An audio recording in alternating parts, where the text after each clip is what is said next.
and candidates get a soft introduction to full e-assessment. CXC piloted hybrid e-assessment with Paper 032, the alternative for the SBA for private candidate assessment. For CXC piloted hybrid e-assessment and Paper management of business.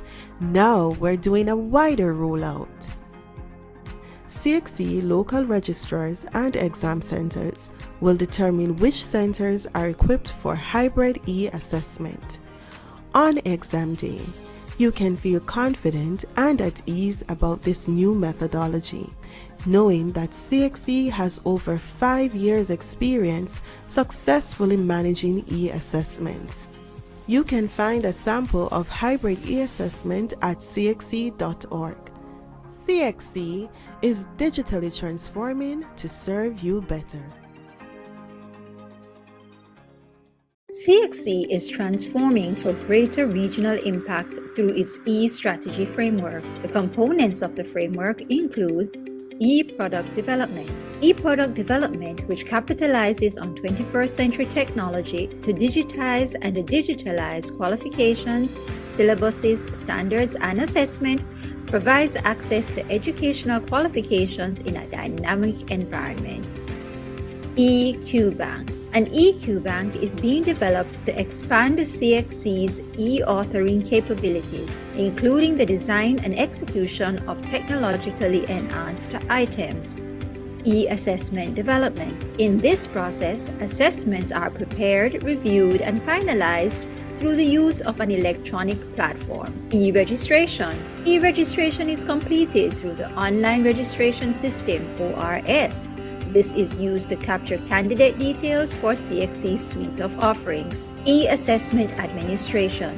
E-assessments are delivered via an electronic device and may include videos, audio clips, hyperlinks, animation, interactive quizzes, and the use of ICT interactivity. This allows for the immediate uploading of test data, which allows results to be issued more quickly. E-marking. Completed examination papers are scanned into an online environment suitable for their retrieval, marking, and storage through the e-marking process. E-grading. Candidates' scores are loaded in batches into the examination processing system.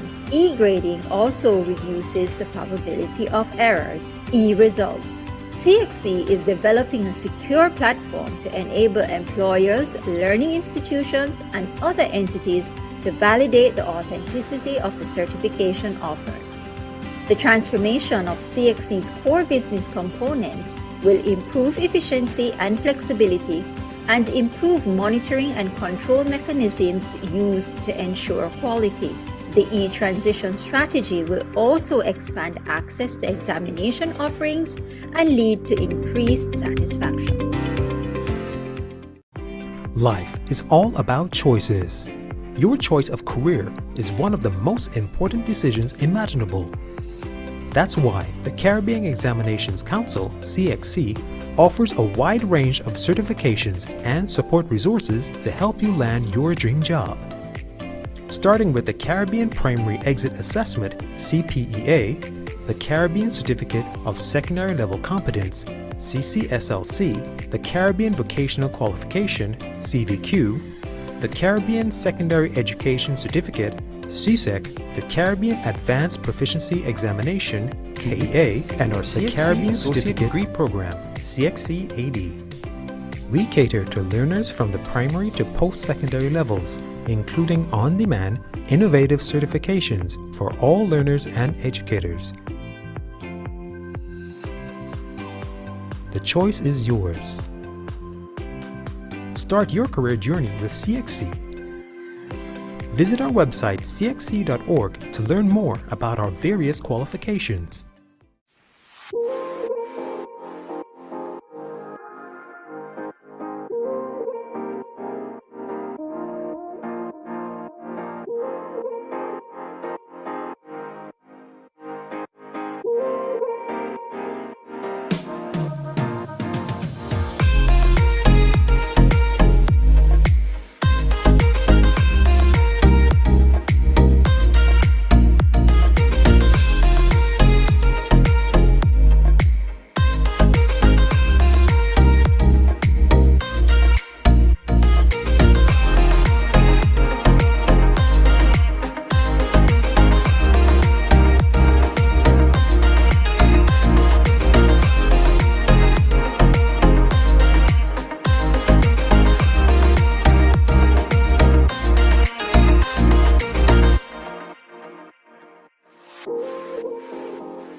Good evening, everyone.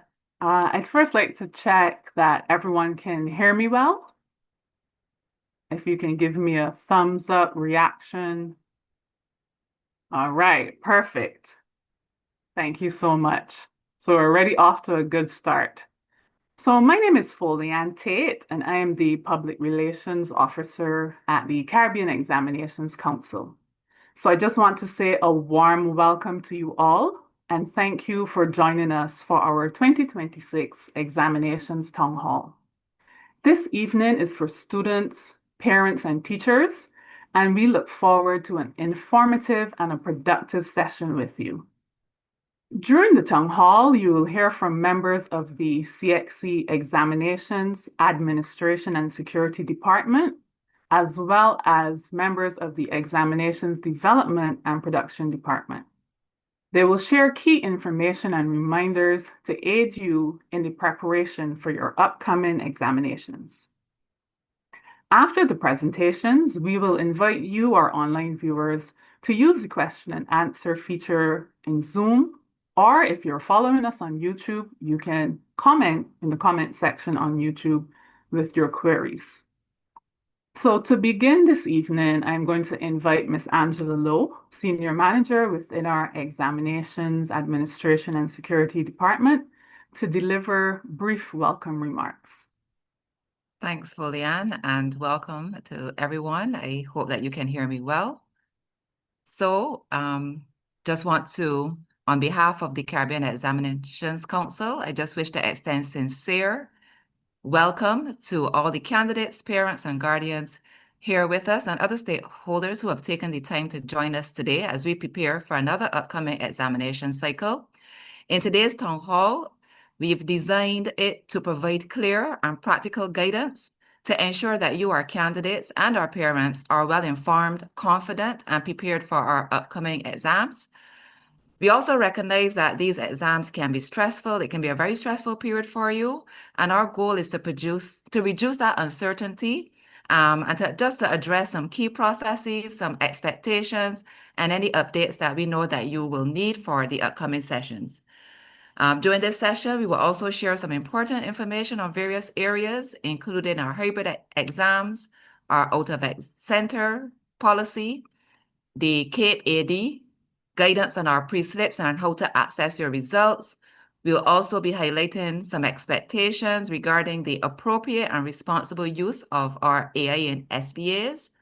And for those candidates who are registered to do subjects such as CSEC Visual Arts, CAPE Art and Design, and CSEC Music, we will share some very important subject-specific reminders to ensure that all your examination submission requirements are met. We will also spend some time reinforcing what your candidates should do before, during, and after our exams, and just some reminders on irregularities and any penalties that you can incur if it is that you don't comply with our conduct policies. So we encourage you to listen carefully, take notes where necessary, and as Folianne indicated, at the end of the presentation, we will be facilitating a question and answer segment to give you the opportunity to seek clarity on any matters of concern. And we will aim to address as many questions as possible. So once again, thank you for taking the time for joining us today. And we want to wish each and every one of you candidates all success as you prepare for the upcoming examination cycle.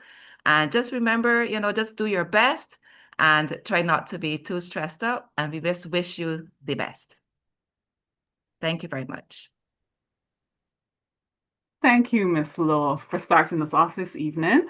So to begin our first presentation, we are going to go over to Mrs. Sheldine Robinson, one of our managers in the Examinations, Administration, and Security Department. Good evening to all, and thank you for joining this evening.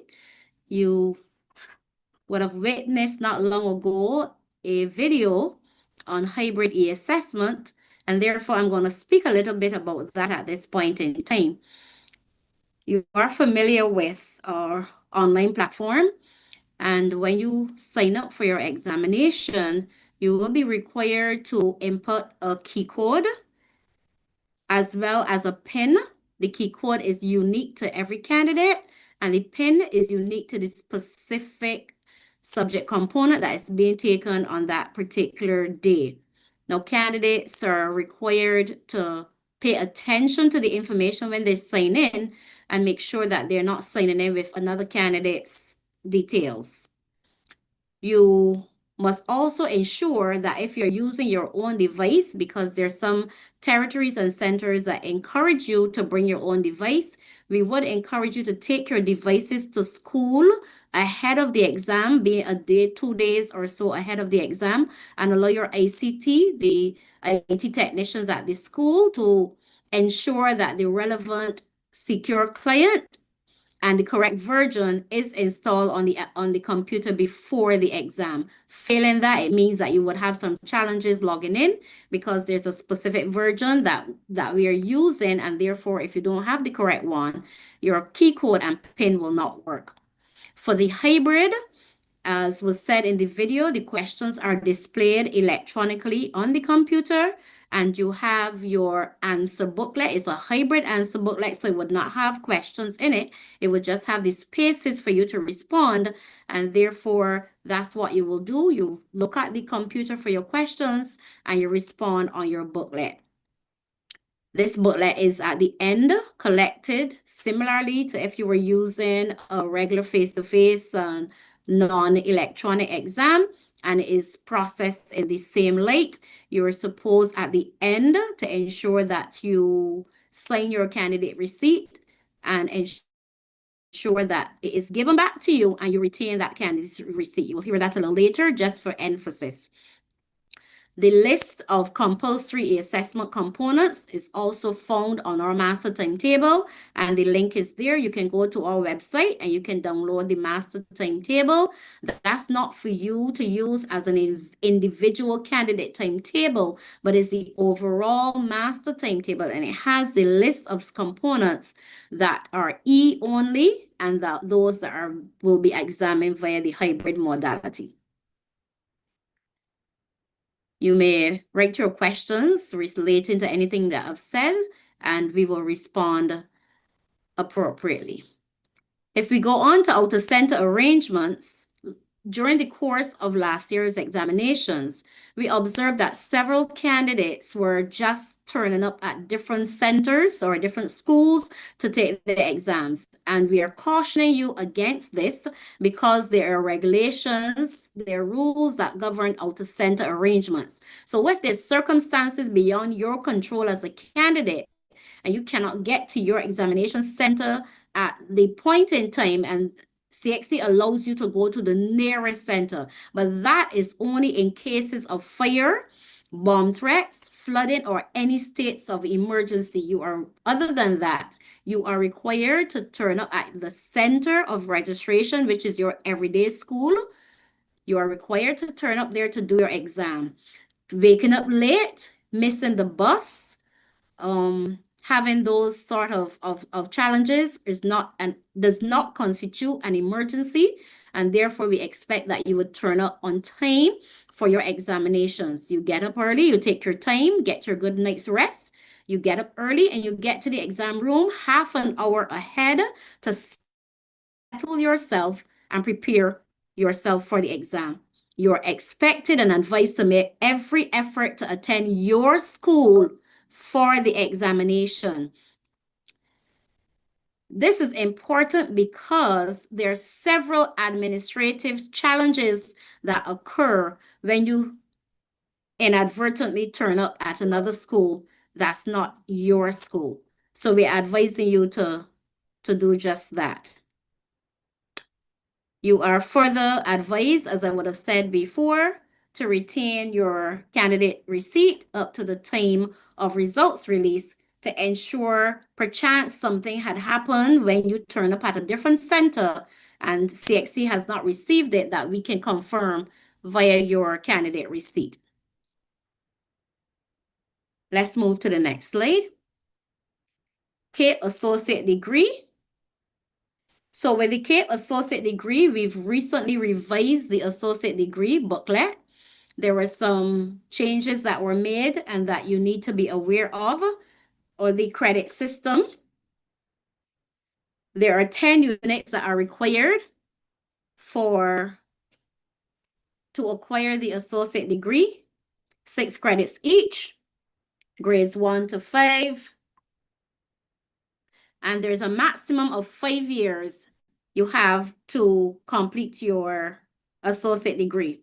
Candidates are reminded to apply for the associate degree in year 2 and note that it is not automatic that you will be registered for the associate degree. It's not automatic. You're required to apply. There are some areas of the handbook that you need to pay attention to, and that's table 1.0, which captures the makeup of the associate degree and the amendments that were made and the approved equivalent courses relating to the integrated maths. So we invite you to pay attention to table 1.0, and the link to the handbook is also listed below, and it can also be found on the CXC website.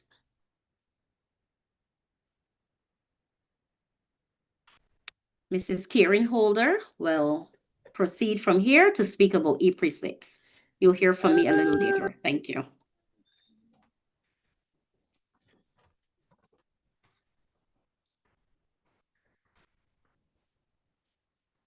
So good evening, everyone, and thank you for joining our webinar. Thank you, Shelly, for your warm introduction. E-preslips, they were launched in 2024, and we were excited to deploy these, and the E-preslips replaced the physical copy of the preslips. And the preslips, they allowed candidates to download and save your electronic preslip from the student portal. Results are only available on the student portal for a limited time, and once the portal is closed, candidates will be advised via the LR's office, of course, to view results online unless the E-preslip was downloaded and saved. So once again, we're advising all candidates to go over to our ORS student portal once we release results, and you download your E-preslip from there. A reminder that our preliminary results are subject to change, bearing in mind that sometimes candidates they do request queries or reviews. The final certificate replaces the electronic preslip, so it is very important to collect your certificate once it becomes available, and our local registrars will advise pertaining to the collection time for preslips. The final certificates are dispatched from our office here at CXC to the local registrar's office. So just a friendly reminder to be sure to check your results online and to ensure that your preslip is downloaded and also saved.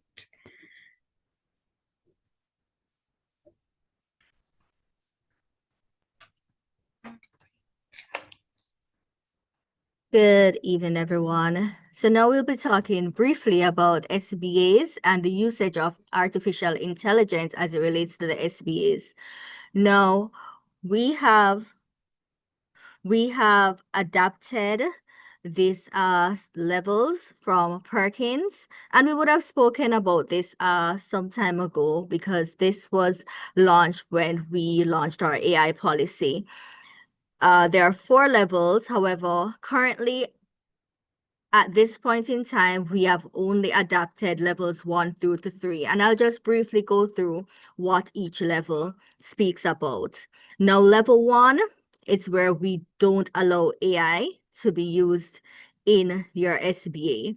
So the candidates are doing their SBAs, and the teacher may say, do this on your own. We're not accepting any use of AI. So AI is not allowed to be used. Level 2, where AI is used as AI-assisted idea generation and structuring. So AI can be used in the assessment for brainstorming, creating structures, generating ideas for improving the work. So no AI content is allowed in the final submission of the SBA, However, prompts may be used and must be documented in the appendix to the work submitted.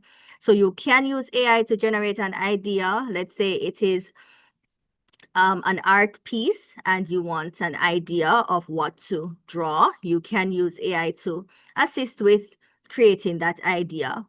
Level 3, AI-assisted editing and presentation enhancement. So AI can be used to make improvements to the clarity or quality of the candidate's created work.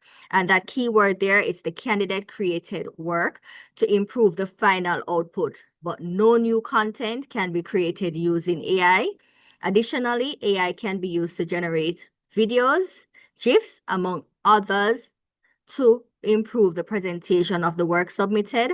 However, the output must be appropriately cited. So if you're using AI to assist with editing, let's say you're using Grammarly or you're creating a meme, a comic, something, you must document that you have used AI to create this piece. And level 4, which we're not there yet, where we allow AI to complete the task for us. We are not using AI to complete our SBAs. That is a total no-no. So I won't even go into that level. So we're only accepting levels 1 to 3 or adapting levels 1 to 3 at this point in time. Now there's some next slide, please, Karine. There are some other things that we need to know about SBAs and how we should submit. So I have listed here some AI engines. We know the popular ChatGPT, Copilot, Gemini, Incus, and Wisdom CRM. And I've also included some AI originality checkers, Winston AI, Originality AI, GPT-0, Grammarly, and Turnitin. And you'd have been familiar with some of these before. Now, if a candidate uses AI, or if you use, because we have students online, so if you use AI, it is important that you submit the originality report that you'd get from the AI checkers and the disclosure form that you would have say to us at CXC, you use AI, and what did you use it for? But you are only submitting these documents only if you had used AI. If you did not use AI, you are at the level 1, you do not need to submit any documents. These 2 documents must be added to the SBA. So it's attached to the back of the SBA after your appendix, it's attached to the back, and you submit these documents to the teacher. Do not submit these documents as separate documents. They should be submitted along with your SBA.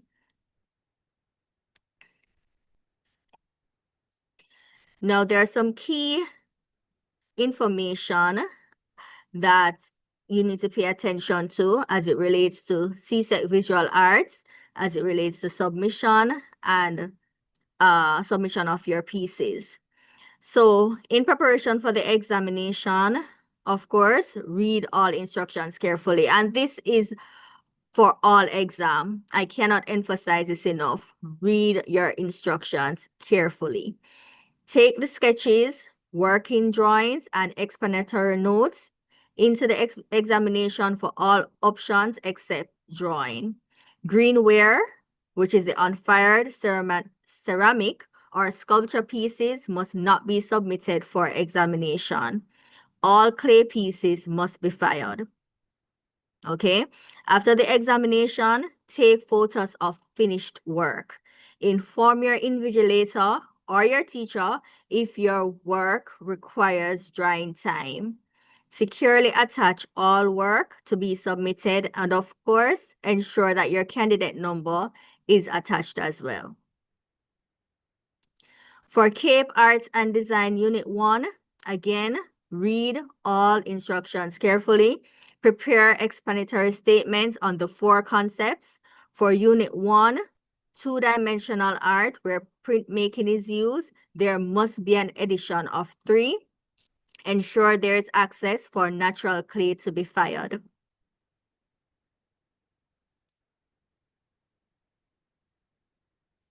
For Unit 2, prepare again, read all instructions carefully, prepare your explanatory statements for the 4 concepts, ensure there's access for natural clay to be fired, and that point is for the teachers or / invigilators, centers. You need to have provisions for the clay to be fired. For Unit 2, Applied Arts, if you're selecting ceramics, you must use natural clay. Tempers can be added to the clay while it's at the plastic stage. For Unit 2, Visual Communication, pieces done by hand must be printed and absolutely no flash drives should be submitted. Original photos can only be used as inspiration. For Units 1 and 2, take photos of all work, especially those that are large or fragile. Photos taken with natural clay must be taken before firing. Inform your invigilator and or teacher if your work requires drying time. Have to emphasize that. The explanatory statement must be securely attached to each artwork and ensure the candidate registration number is securely attached to all submitted work. For CSEC Music, you're submitting 5 files and these should be MP3 files. The score and audio recording of the arrangement, the score and audio recording of the candidate's original composition, the original composition of the arrangement in the composing file, the decoration form, well, that's not an MP3, and composition profile analysis of the 2 submissions. So you need to ensure that you submit all these files, and where it's an audio, it should be MP3. These files must include the following information: the candidate's number, very important, censor, name and title of the composition, and the candidate's name. So teachers, students, ensure that all that information is there when you're submitting your pieces. I'll hand over. Thank you very much, Kailan. And just to go back to Kailan's slide, it's very important for music that the requirements are submitted. When they're not submitted, we have to go back to the local registrar. So we'll need to go back to the schools, and it will take some time for documents to reach the CXC. So I hope that that slide on music, as well as the other slides on visual arts and art and design, stays with you.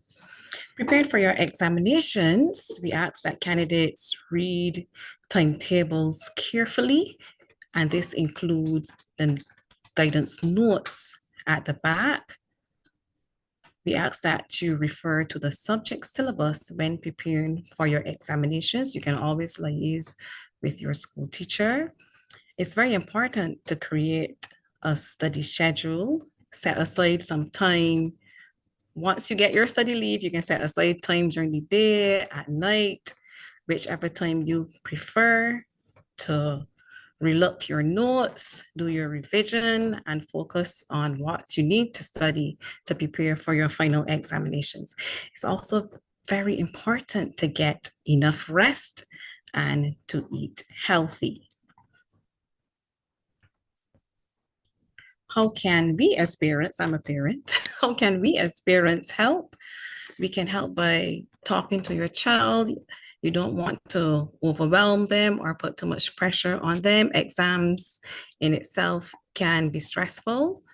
We ask that you be positive, be very patient, mindful, and understanding.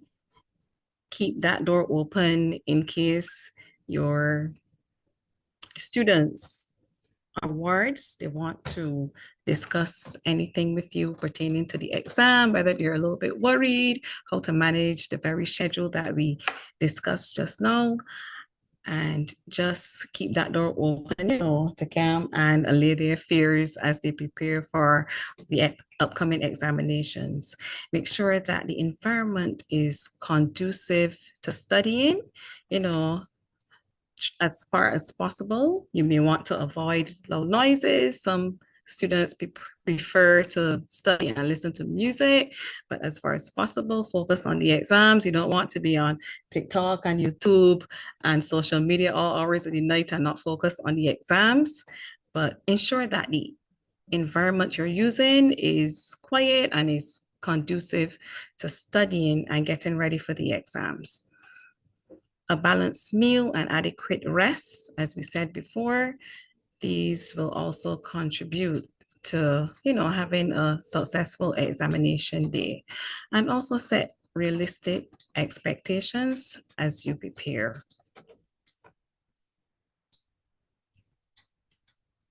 Before the examination, we ask that you arrive at the examination center at least 30 minutes before the examination starts. All candidates are encouraged to bring proof of their identity, and private candidates will also be asked to provide proof of identity. In the examination, you will be asked to provide your own stationery, pens, pencils, erasers, rulers, and where permitted for the specific examination, calculators, dictionaries, and geometry sets. The supervisor or the invigilator, if you have any queries, they will assist you. Number 4 is very important. Mobile telephones and other electronic devices and other unauthorized materials and equipment must not be brought into the examination room. Just to add to 4, there are penalties if you are found with these types of materials in the examination room.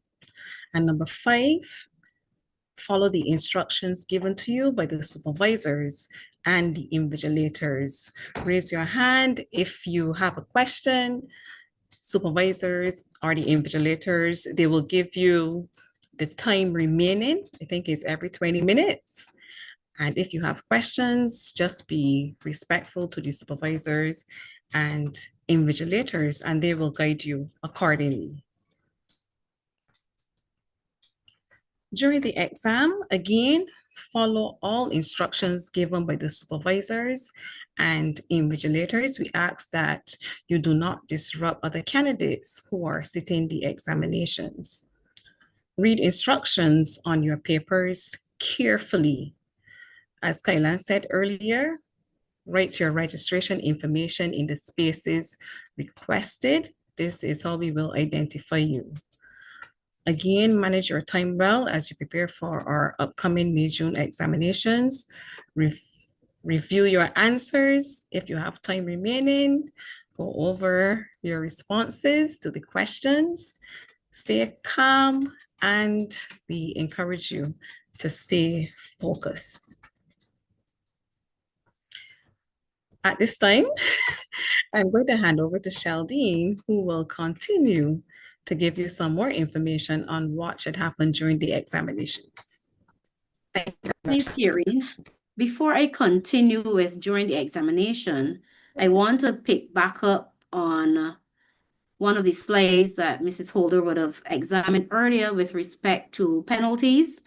And just to draw your attention to the fact that in 2025, we reviewed our regulations for the conduct of council's examinations. And in 2025, having seen a lot of challenges with cell phones and persons claiming that they were unaware, there is a graduated scale of penalties, and that is also on our website. You can go and you can find it. It's also at the back of every candidate's timetable, and you'll find it there if you go to the link. So let me just share a little bit of some of the penalties and how they graduate. And what this means is that you may start with a penalty with a warning, and then it graduates to something a little bit more serious if it's not adhered to. So cell phones in your bag without disturbance during the conduct of the exam, there's no penalty. But we advise you when you walk into the examination room, ensure your cell phone is turned off. It is placed in your bag, and your bag is at the front of the room or at the back of the room according to the room layout and wherever your supervisor advises you to take it. Now, cell phones in the bag that's causing a disturbance, i.e. it vibrates or even have an initial ring during the exam, candidates will receive a first warning. So that's how we're graduating. If the cell phone is by causing repeated disturbance during the exam, after receiving a first warning, there is a cancellation, a possibility of a cancellation in that candidate's result. And then we have disqualification when there's evidence that you've used the cell phone, there's evidence of repeated possession of a cell phone, and there's also evidence of a cell phone in your bag with defiance, where you display defiance and ignore any instructions given by your supervisor of exams. That's the disqualification of that. And then there are graduated scale of penalties for candidates having unauthorized devices, which may not necessarily be a cell phone, but it could be smart watches, or even the smart glasses. We know that a lot of technology is out there, and we're advising you for your own good, leave those technology devices in your bags and turned off away from your exam. Remember also that there are calculators to be used for specific exams, and the instructions will tell you which ones you can use calculators for. The instructions also say where you can use dictionaries.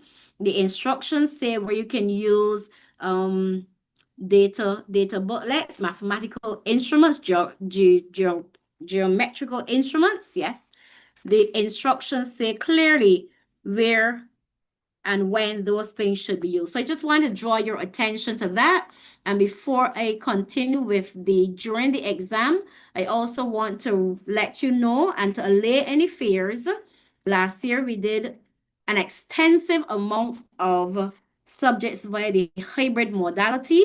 This year, we are not doing that. We did it for January. This year, for June, we are not doing that. Only subject that's being offered via hybrid this year is Design and Technology Paper 2. The Paper 1 for Design and Technology is compulsory via the online platform.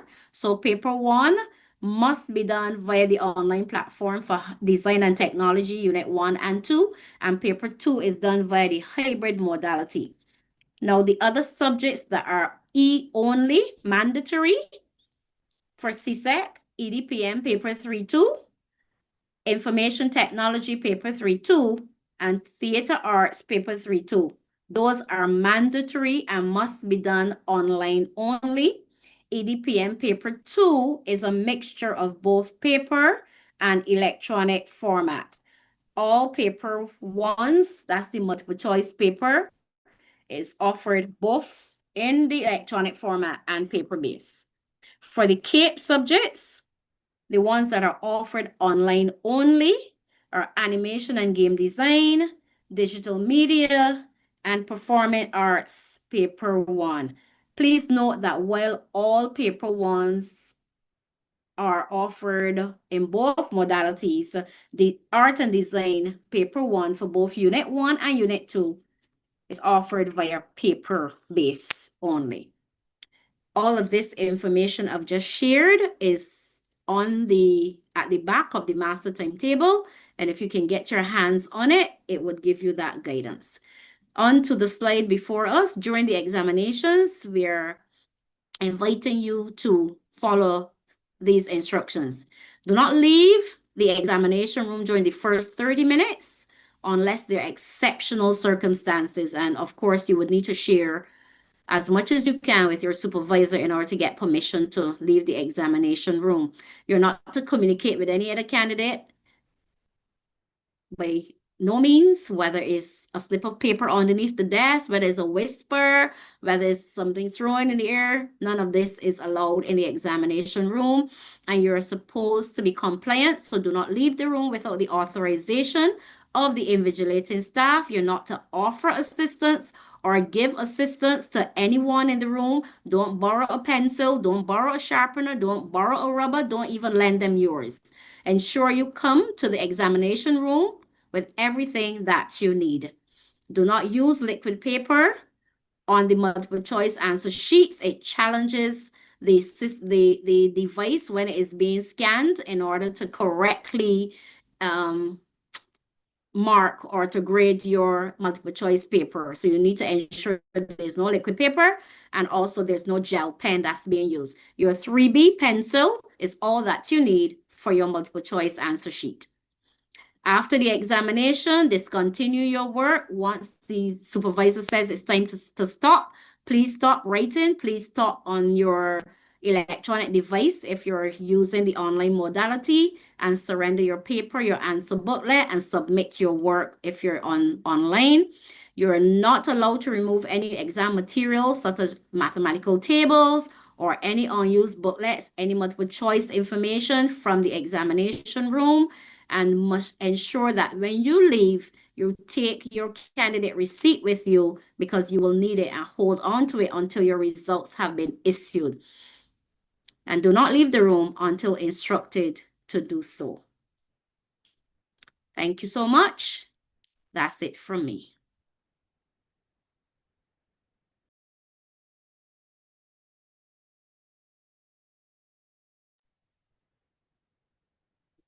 Thank you so much, Good. Mrs. Robinson. And also, I want to say thank you to Mrs. Holder, Karen, and Sheldine for those presentations, and also Kailan.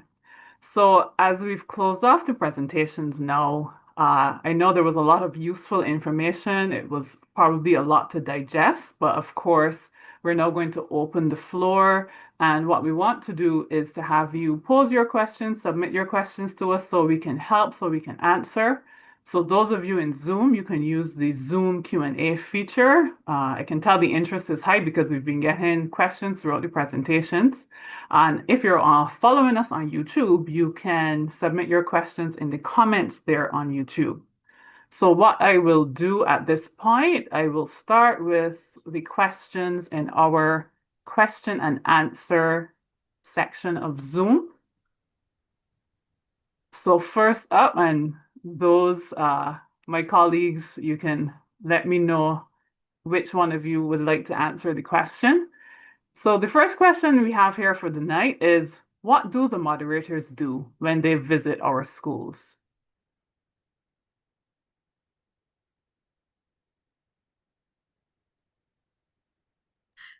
I'll take that, Polian. So for our on-site moderation subjects, which are the sciences, and for centralized moderation, which we have visual arts and art and design, the moderator is contracted by CXC to review the sample selected for moderation on our ORS portal, or the ORS portal is used to generate the samples on the sample list, and the moderator will relook the scores awarded by the teacher, and they will review and input their scores on the moderation form. And they are guided by our internal CXC moderation guidelines. They are also, let me just add that they are also trained. We have our training sessions internally to train moderators once the local registrars reach out to us to indicate that there may be new moderators on board or they need to upskill on their training. I hope that answers that sufficiently fully. They Thank will you, also Karen. conduct, just to add fully, that they will also conduct audits of all the samples expected to be submitted by the candidates. So in addition to moderation, they will also conduct their audits. Okay, thank you so much for that. So the next question, where are you writing your exam? And will you need your own device, or will CXC be providing devices? I think that would be Karen.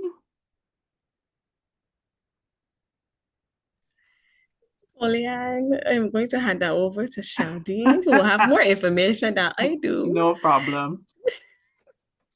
She will also speak to the bring your own device policy as well. The question was where you're writing the exam and whether Correct. CXC provides. You write your exam at your examination center or school, if it is a school. If you are a private candidate, the Ministry of Education determines where you write that examination, and therefore they will forward that information to you. That's not a decision that is made by CXC. But for private candidates, that information is shared from the Ministry of Education in the various territory. With respect to devices, CXC does not provide devices. You either have the option, according to what happens in your territory, it doesn't happen everywhere, to bring your own device, or the school or the ministry provides the devices for the candidates to take the examinations. Okay. Thank you for that. Welcome. We have a question about CTEC. However, we're not going over CTEC this afternoon. We're really focusing on the examinations and preparing for the examinations. But I do encourage you, if you have any questions or if you want to have a specific question you want to ask, you can send us an email at esupport@cxc.org, and we will answer you once that is received. We have questions today about the AI policy. So is the AI policy starting in full effect this year, and how will it affect students in Jamaica? If AI is used and the teacher does not know, will the student be disqualified in the 2026 exams, or will there be leeway this year, especially for teachers who did not fill out the AI declaration form, and how will this affect students in Jamaica? All right, let me see if I can answer that question. They're quite a mouthful. So let me just grab this here. As it relates to the AI policy, we started training or soft launching AI use in SBAs last year, I think during this summertime. As it relates to students in Jamaica, I'm not sure why we would single out Jamaica, how it would affect students in Jamaica. Is it because they may not have devices at their schools? I'm not sure. But let me clarify. If it's not for the teacher to submit the declaration form, it's for the student of the candidate to declare if they had used AI or not. Now, if they did not declare AI and you would have done, you wouldn't have any reason to use an AI checker, because in not completing the declaration form, the student is saying they did not use AI. So unless the teacher may suspect that this is AI's use and go ahead and do a checker, then that's a discussion that you'd have with your student. Like, hey, did you use AI? And then you take it from there. If it passes to the teacher and it was AI work and it gets to CXC, when we are moderating and it is flagged that, hey, this looks like AI generated work, then CXC will do their investigation, whether reach out to the LRs, the LR reach out to the school, reach out to the candidates, and they will do their investigation and determine what will happen with that piece. Okay, I hope that information was helpful. At the end of the day, the important thing is to be honest. If you need to fill out the form and submit it with your SBA. Another question coming in about AI. Is it that this year, teachers will have to fill out CXC's AI form that they sent to declare that there is AI use in the work? It's a little Okay, so that difficult. is kind of a repetition of Yeah. the question above. So remember, it's for the student to declare that they use AI or not. If they did not use AI, there's no need to complete that document. However, once AI was used, as it relates to level 2 or level 3, then you'll need to submit that. Okay. This is an interesting one. Do you use AI to determine if candidates used AI? If so, what if the AI gives a wrong reading? Okay, so yes, pretty much.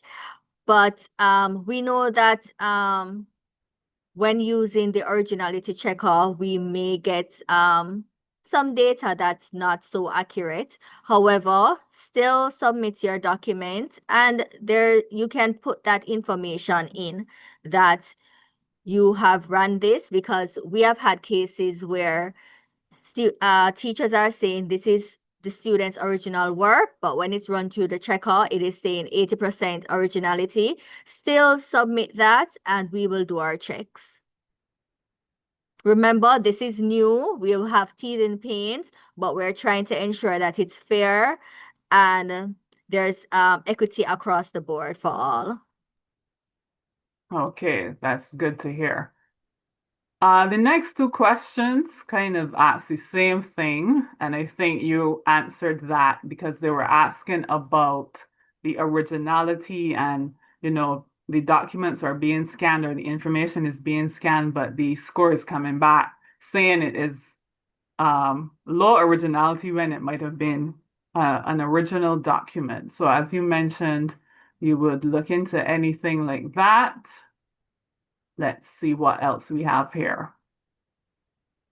Again, a question about the AI checkers. This one is a technical question in terms of what you're submitting. Is it the entire AI report or just the first page that must be included in the SBA?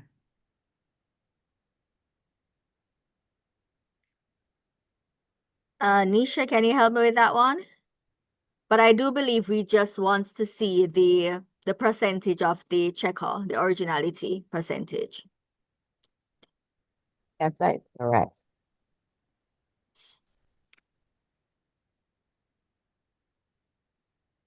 All right, I'm looking at the next one.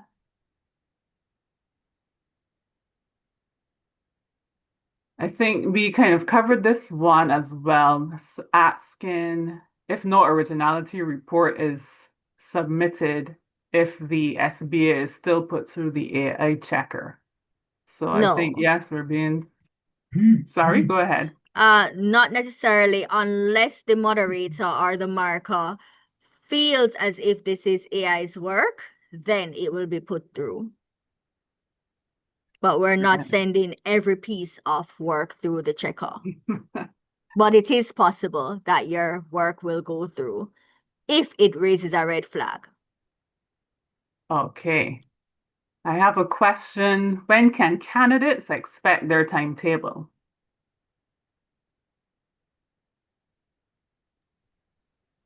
Candidate timetables are being processed at this time and being issued. They will be issued to the territories for onward submission to centers. Some may have already left the office, while others are in train. Okay. Someone else has asked, is a school ID sufficient? For in-school candidates, yes. For private candidates, a picture identification is required, either a driver's license, a passport, or your national ID.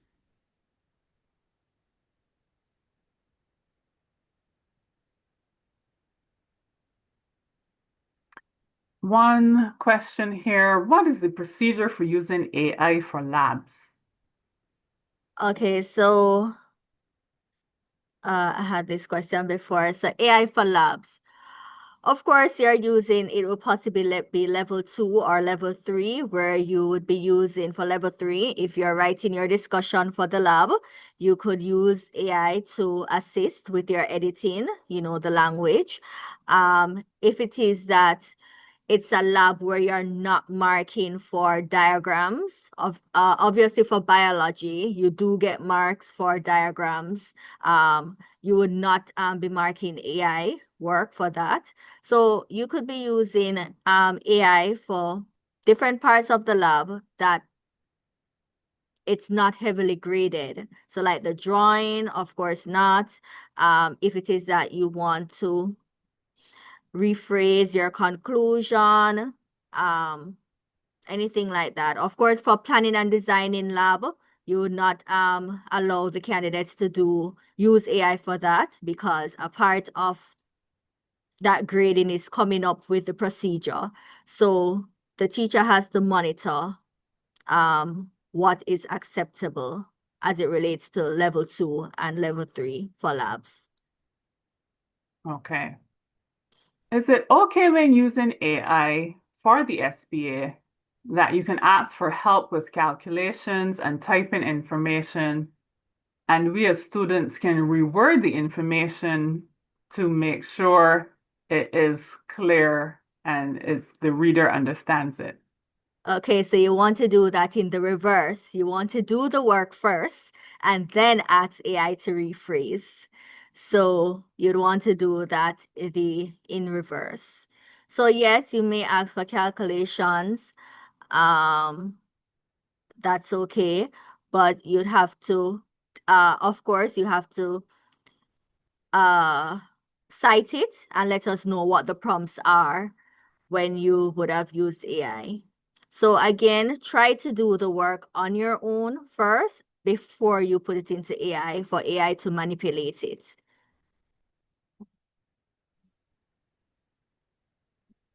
Now, you mentioned, Kailan, that if you didn't use AI, you don't need to submit the form.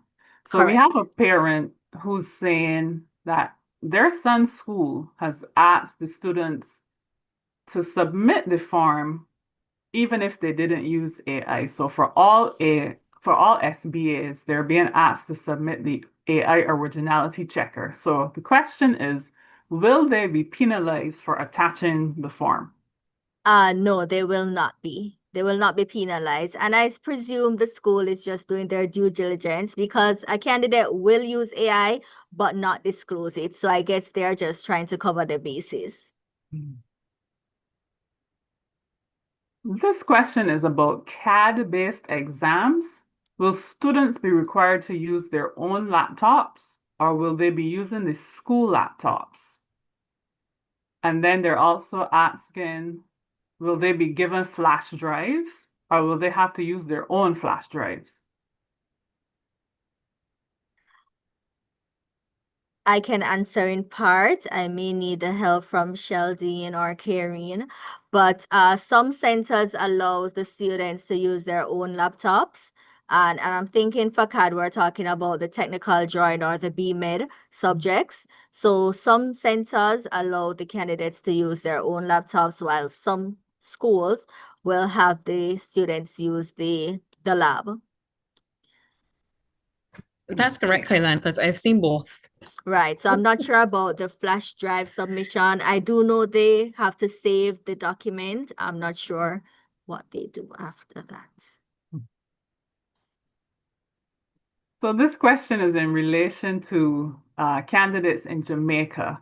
Will Jamaican students begin CSEC exams later due to the hurricane, or will everyone in the Caribbean begin CSEC at the same time this year? Yes, they will start the exam at the same time with the wider region. Okay, thank you.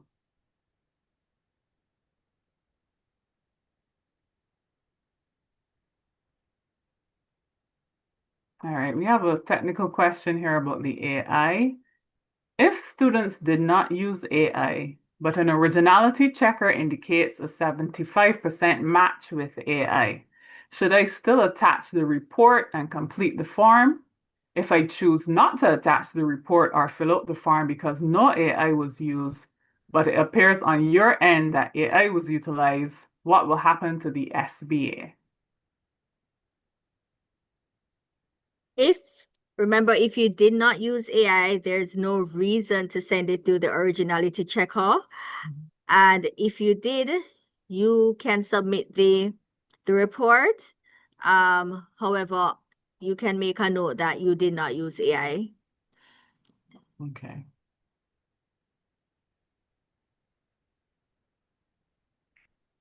So there's a question, why was the new rule with the AI usage introduced so late? Is it not possible that this would put some extra pressure on the students? Well, the use of AI, I mean, AI has been around and the use of AI has become wide scale pretty much overnight. I mean, it has been there, but it's become more prevalent. And to protect the integrity of our assessments, we had to put a policy in place. So yes, it may seem rush, but we have to ensure that we're treating it as we want to ensure that all candidates have the same opportunity as their counterparts. So let me see if let me see. I'm trying to find by the so we would have launched this from September, and SBAs are due now, April, May. So I'm not sure if I would say the students are under more pressure or stress. I know some teachers, which is what they should do, start the SBAs from fourth form. So we're not, I don't want to say because it's being recorded, we're not hard and fast and we're going to penalize candidates, but we're asking if they use the AI, let us know. Because fact of the matter is the AI is out there. We can't stop them from using it, but we're trying to get them to use it in an ethical manner, not have the work be done for them and they're getting a grade for it. Just let us know how you do it and how you use it to enhance your work. Okay. I have a question. What is the difference between technical and general proficiency?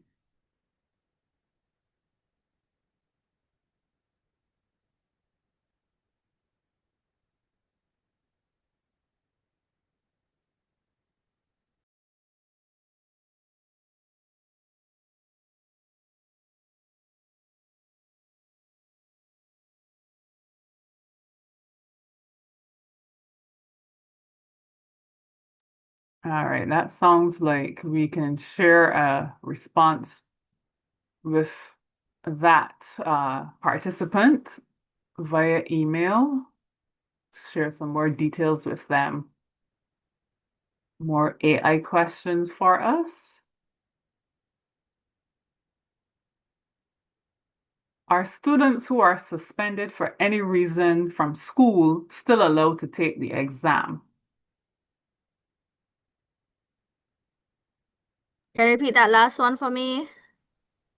So the question is, are students who are suspended from school for any particular reason still allowed to take the exam? Well, that will be they can either register for the subject privately. If it is that they would have paid through their institution, then they should visit their Ministry of Education to be guided further. I was a bit muted for the general and technical questions, so let me just quickly backtrack. So general proficiency speaks to broad education, which includes the knowledge, skills, and attitudes as it relates to that particular subject. While technical proficiency, it's more knowledge and skills for technical competencies. So it's like how to do. So like IT, you know how to do a mail merge, technical drawing, how to design a roofing plan, etc. So if that is not fully clear, we'll definitely take your details and give you some more information on that. But that's the broad heading. Technical is more how to do or showing how the skills are displayed, while general proficiency, knowledge, skills, attitudes, holistic. Thank you for that, Kailan. I'll take a question from the YouTube viewers. A public candidate also taking private exams. I think they may be referring to if you're in the public school system. How do I sit those exams at my public school? You do not sit those exams at your public school simply because every registration has its own, let's say, examination center. So if you're registered, let's say you're registered at a school A, you will get a candidate number for that school, And if you're registered at school B, you will also get a candidate number for that school. And they will not be the same places for you to write the exam. So if you're public at a public school, you will write it in your school. And if you're a private candidate, the ministry determines where you write the examination.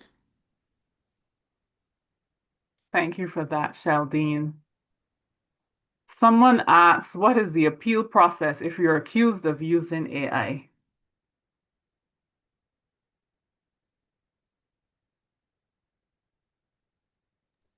When right. CX, go ahead. Go ahead.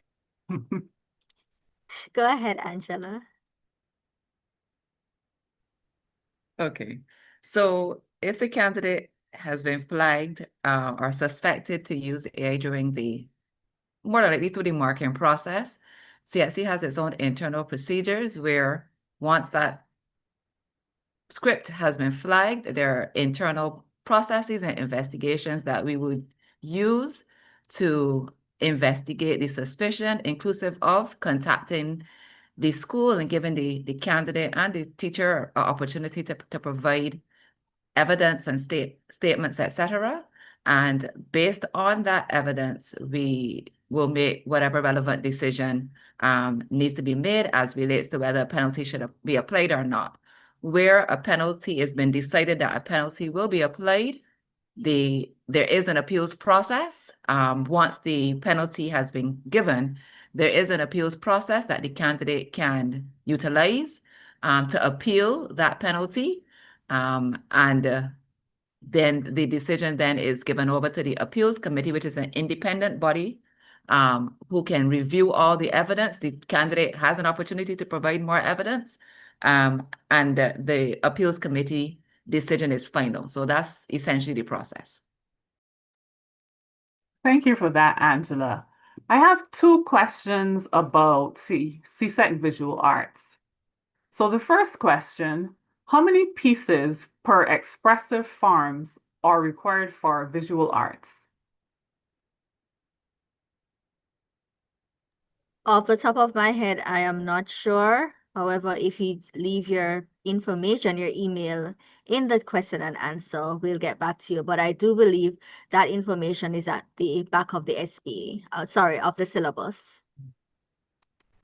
Okay. The second question now, if my child deems their piece in high regard, would they be allowed to post their artwork online or on online mediums beforehand, or would that affect their grade?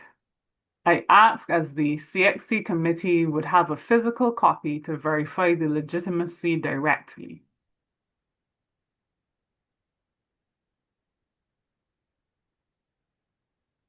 I am not sure. However, I do believe that all pieces created under exam conditions belong to the CXC.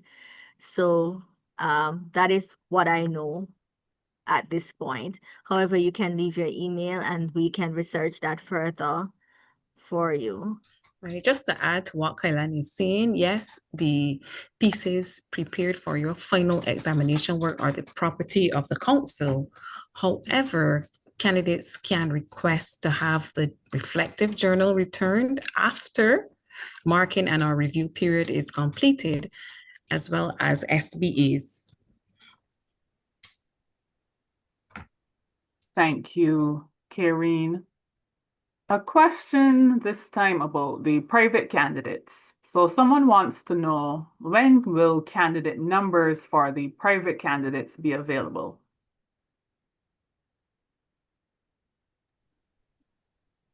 From the time candidates are registered, they are issued with a candidate registration number. And with respect to private candidates, the information must be received from the Ministry of Education. We send your timetables and everything relating to your examination at the ministry, and that's where you will collect it.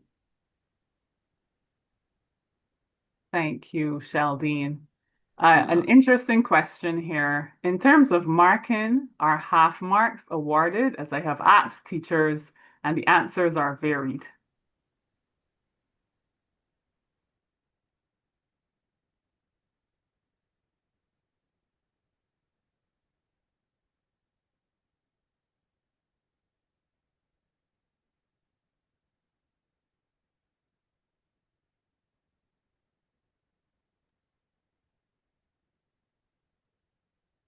Is that information that we can share with the candidates?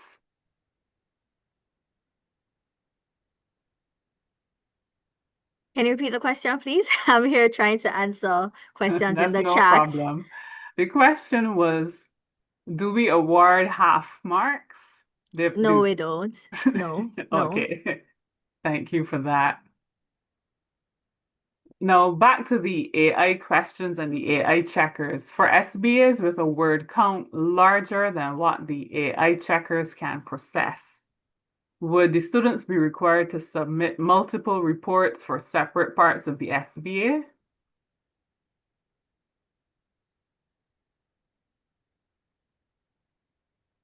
I would say yes.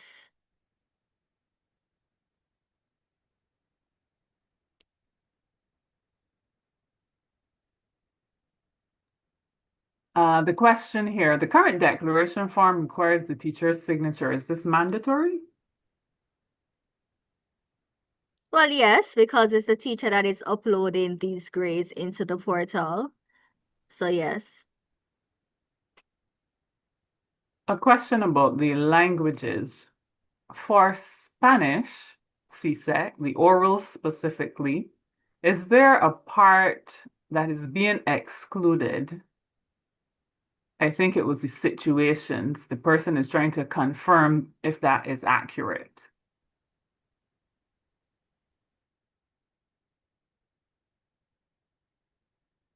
I cannot say yes or no.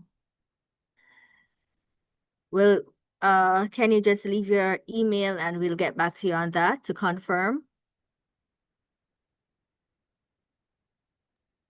Okay, this one is about the examination centers.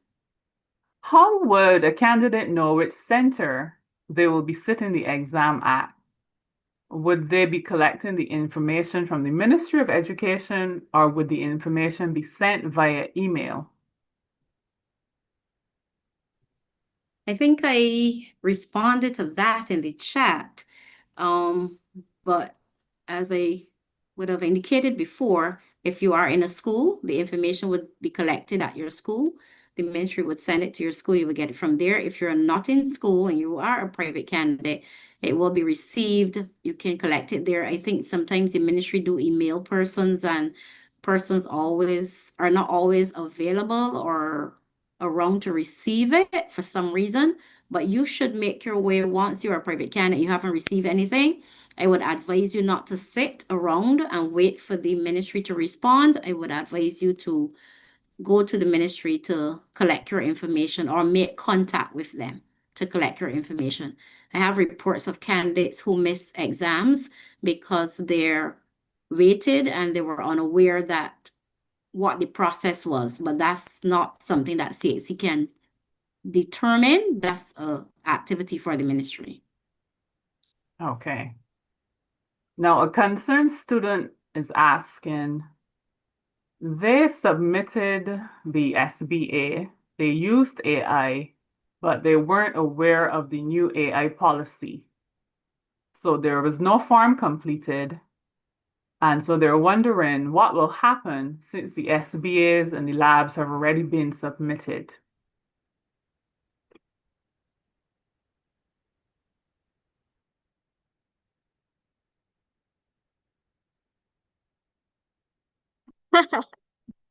Oh, so the AI, there was no AI rule, used AI. Well, at this point, we're just gonna hope for the best. Because the labs are already in. When the moderator comes to check the labs, they will infer if it was heavily AI, too much AI was used or fully AI. As it relates to the other SBA pieces, you did not submit the AI form. So unless it's flagged when being marked, it will not be run through the checker. So there's nothing we can do about it at this time. Okay, thank you for that.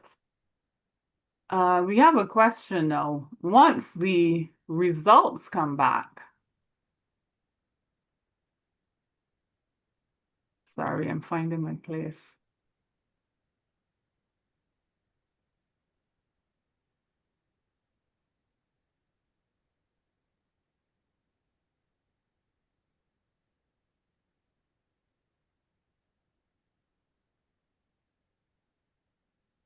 All right, I think someone may have responded to that question. So, visual art ceramics.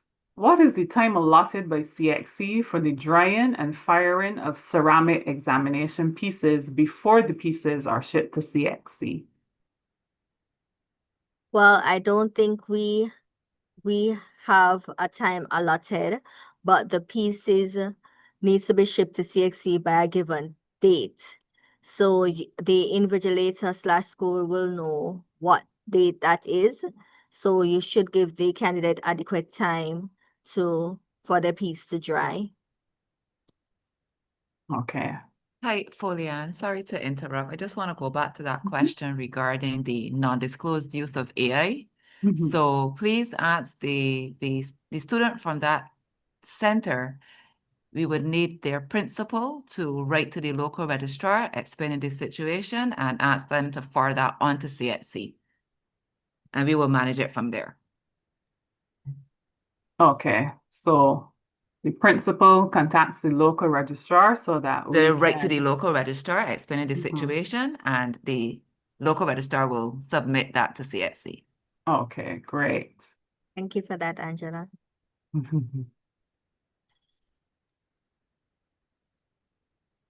Someone asked, where do you actually get the AI declaration form?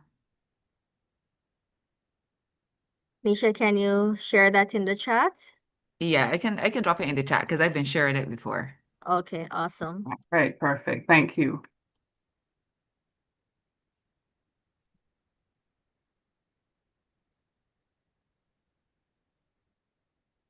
Someone is asking about EDPM. They're asking, can the EDPM SBA be sent in a compressed folder as was done before? Why now are we going to the screenshot instead? And why are we also including the research component?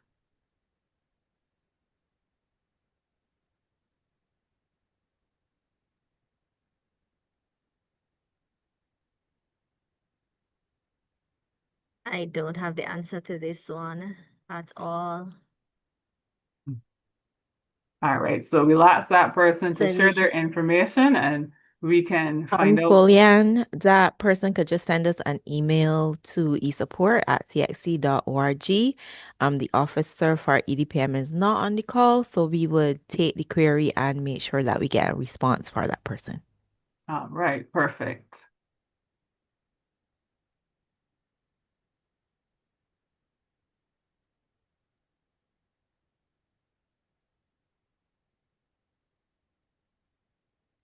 Folian, I'm seeing a question here about different types of calculators being used. Let me just say that basic, simple scientific calculators are acceptable. If your calculator can be programmed, if it can set out an entire matrix 4x4 or 2x4 and multiply it by another matrix, that calculator cannot be used. So once the calculator is a bit more advanced and a simple scientific calculator, you're walking on thin ice, should not be used. Okay. We have a question about syllabuses. Where can you access past CXC syllabuses? The person is relating that in their situation, to complete their CSEC English SBA, they were to use a previous one, which included Reflection 3. However, the current syllabus on the CXC website no longer requests it, and they could not locate the syllabus pertaining to the SBA. So they were unable to view the requirements directly. So is there somewhere that you can access past syllabus documents?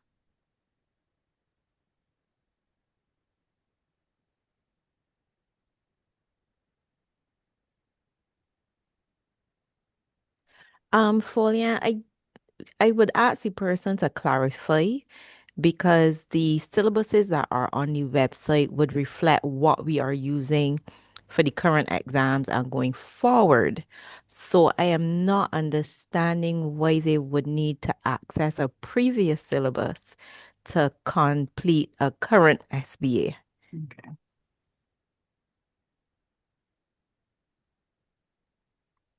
We have a question about the centers. So if a student has relocated due to the hurricane, what should they do to use a new center? Or do they even need to use a new center? How does that handled? Relocation, well, that's at the ministry level again. But yes, we do facilitate candidates being transferred from one center to another within territory or even outside of the territory. But the information and communication comes to us via the local registrar of the territory.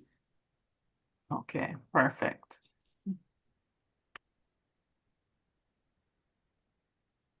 So a question about grading and SBAs. When CXC goes over SBA grades submitted by the teacher, and the grade they give is lower than the teacher grade, will CXC take the grade that we have assigned, or will they use the teacher's grade?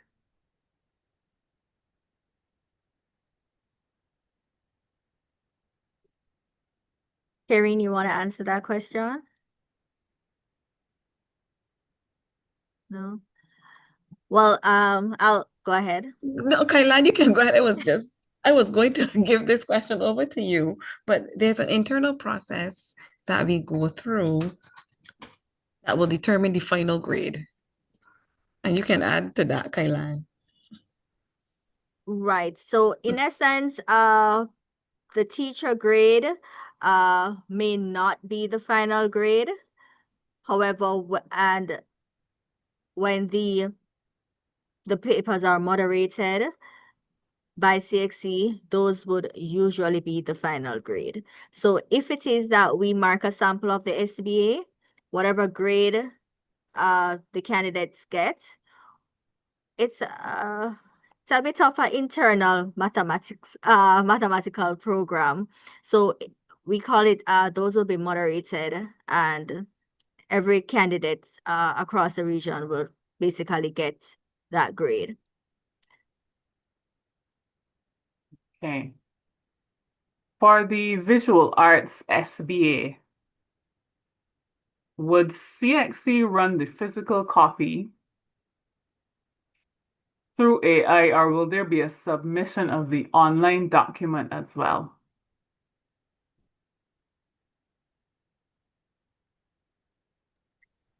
So No, CXC, go ahead. Go ahead. Okay. Go ahead. CXC has its own internal processes which it will use if AI is being detected. And if it is that it is suspected that the use of AI was excessive, we will reach out via the local registrars to the centers and the students to give a response in terms of what is being seen. So we do have our own internal processes for which we will utilize.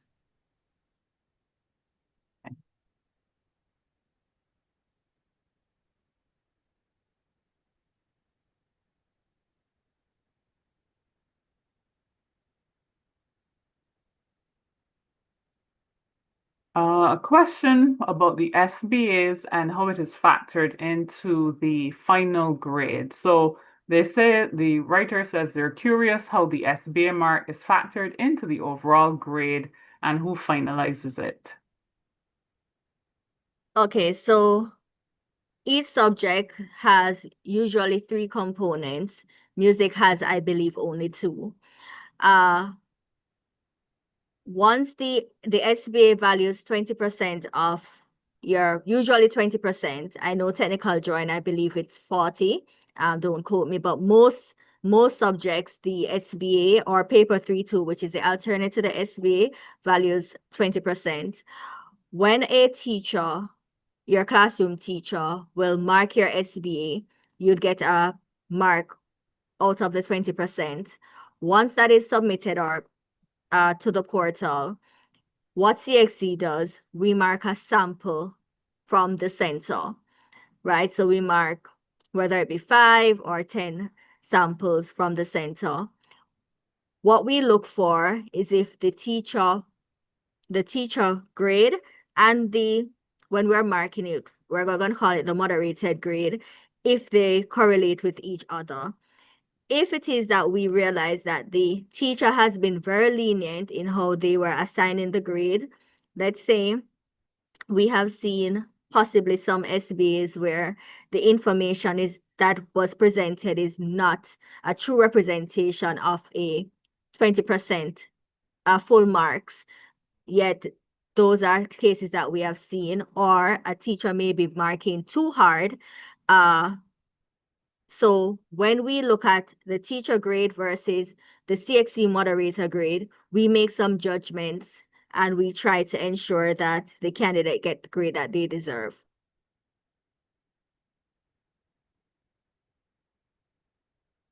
When you change the grade for the SBA, can the grade go up or can it go down?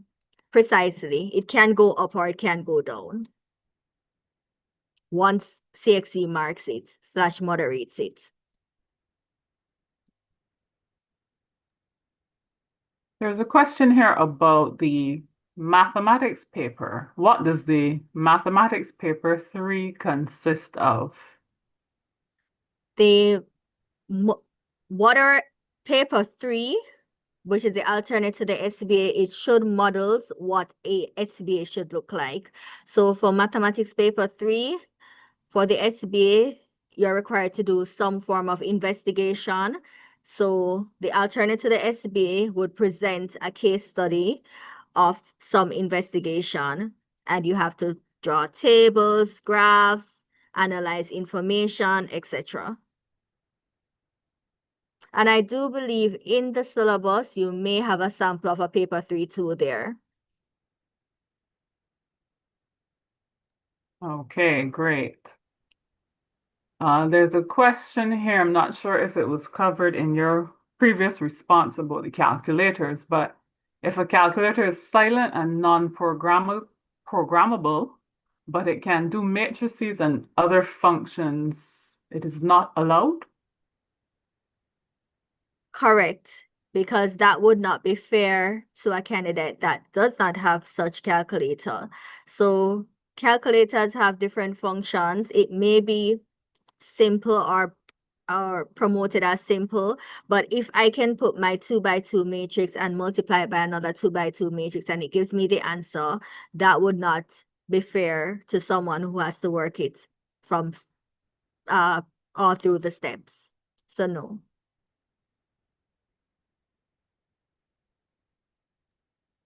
Okay, thank you for that. At this time, the questions, so we've had quite a few questions about the AI, quite a few questions about the level of originality and the AI checkers. So Kailan, if you can just remind our viewers and listeners tonight about what our acceptable levels of originality are, our acceptable levels of AI. I don't know if you guys want to bring back up the slide with the AI checkers and just give us a general reminder for some of the questions that we're receiving. Okay, no problem. So remember, for AI, we don't have to use AI, but AI is out there, so we have to embrace it. However, we want to embrace it by using it properly and as outlined by the CXC policy document. That is also online, and I'm sure Nisha will drop it in the chat as well. So remember, we don't have to use AI. Your assessment can be done completely and entirely without AI assistance. You will not be penalized for not using AI. Matter of fact, I think we would love if you don't use AI at this point, because we want you to display your own knowledge and skills and aptitude in your SBAs. However, we allow you to use AI to assist in idea generation and structuring. So let's say you want to decide how to create something. You can use AI to assist with your brainstorming, generating your ideas, how to improve your work. So you should not submit any AI generated content. However, the prompts that you use to generate these ideas during your brainstorming session must be documented in your appendix. Let's say you're using AI to edit your work. AI can be used to make these improvements to gain better clarity or quality of the work that you have created. So you have created your work, you have done your SBA, your history SBA, and you want to use Grammarly to check for ensure the full stops, the commas are where it's supposed to be, everything is okay. You can run it through AI to ensure that everything is okay. Of course, you'll have to declare that you used AI and what AI engine you used. You'll also have to use your AI originality checker to ensure that your originality percent is within acceptable range.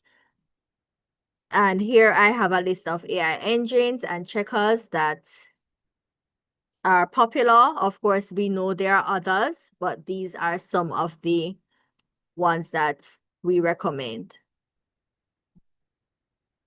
Remember, if you did not use AI, you're at level 1. There is no need to submit any document. If you did not use AI, you do not need to submit an originality report. You do not need to submit a declaration form. However, remember, even just using Grammarly, I mean, we have used Grammarly Copilot, and we may say we only use it to summarize one little paragraph, but that is still AI, so you have to declare it. No matter how small, once you use AI, please to declare it that you use AI.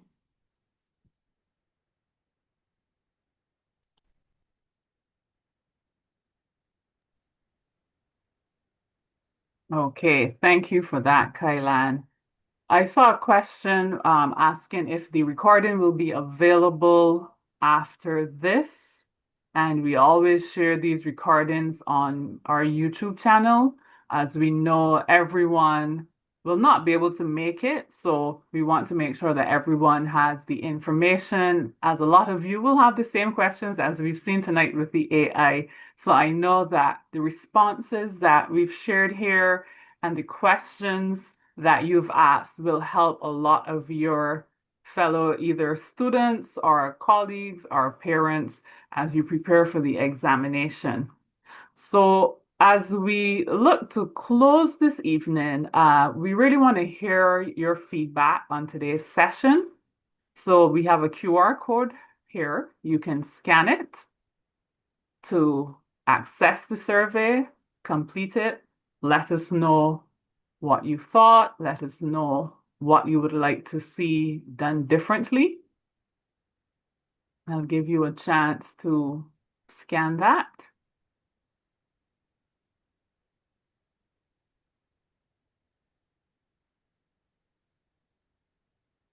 And to close, I'm going to ask my colleague, Miss Nisha Husband, who is our Stakeholder Engagement Officer within the examinations team, to say a few brief words in closing.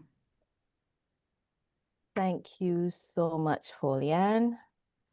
So good evening to everyone. Thank you for joining us tonight for our virtual town hall session. This evening, we shared key information to support the preparation for the May-June 2026 examinations.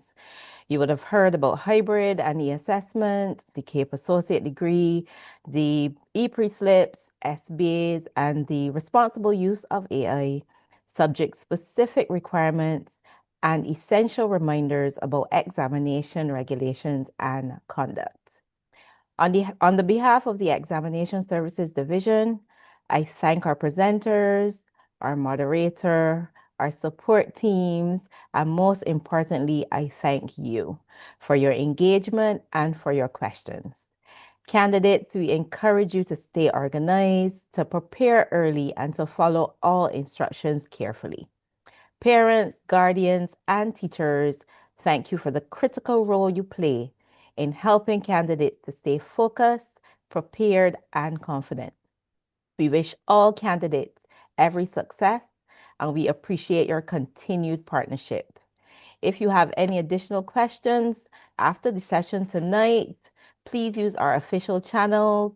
Ms. Tate would have shared our email address, esupport@cxc.org, and you can reach out to us that way. Continue to check in with your school as well and your local registrar's office for our latest guidance, timelines, and requirements.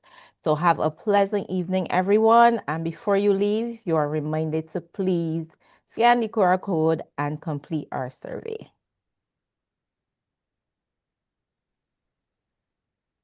Thank you, Ms. Husbands, and thank you to everyone for attending. Thank you for all the thumbs up and the likes, reactions, and responses. I know we'll give you a moment or two to catch the QR code. And once again, thank you to all the team who was here tonight. And I hope everyone has a great night and all the best for the exams.